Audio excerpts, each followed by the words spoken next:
बंगाल में बीजेपी को लग सकता है झटका। मुकुल रॉय के संपर्क में हैं 25 विधायक और 2 सांसद जल्द शामिल हो सकते हैं टीएमसी में।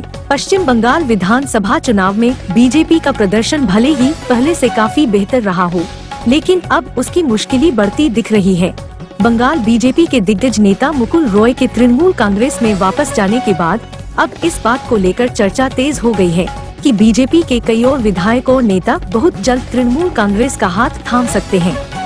बता दें कि मुकुल रॉय लगातार बंगाल बीजेपी के विधायकों और सांसदों के संपर्क में हैं और उनकी जल्द ही घर वापसी हो सकती है। सूत्रों की माने तो मुकुल रॉय ने खुद इस बात का जिक्र किया है कि वह अभी भी बीजेपी नेताओं से फोन पर बात कर रहे हैं और बहुत जल्द तृणमूल में कई बीजेपी नेता शामिल हो सकते हैं।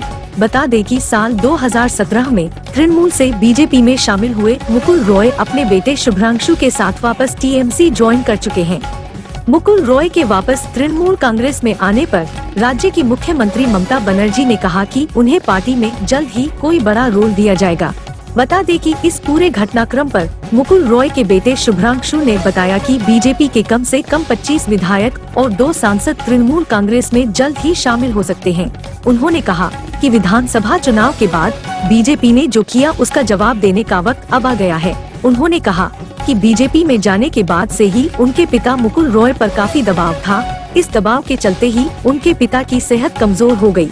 उन्होंने अपनी बिगड़ी सेहत के चलते ही विधानसभा चुनाव प्रचार में हिस्सा नहीं लिया, जबकि वे पहले ऐसा करते रहे थे। भाजपा रख रही है अपने नेताओं पर नजर। बता दें कि बीजेपी के 25 विधायक और 2 सांसदों के तृणमूल कांग्रेस में जाने की खबर के बाद से ही बीजेपी लगातार अपने नेताओं के संपर्क में है। बीजेपी की कोशिश है कि उसके नेता पार्टी छोड़कर किसी भी दूसरे दल में शामिल न हो। यही कारण है कि सभी विधायकों और नेताओं पर लगातार नजर रखी जा रही है। उन विधायकों पर विशेष ध्यान दिया जा रहा है जो पिछले कुछ समय से पार्टी से कटते दिख रहे हैं। विपक्ष के नेता शुभेंदु अधिकारी की मौजूदगी में राजभवन में 25 विधायकों की गैर मौजूदगी को भी भाजपा ने गंभीरता से लिया है।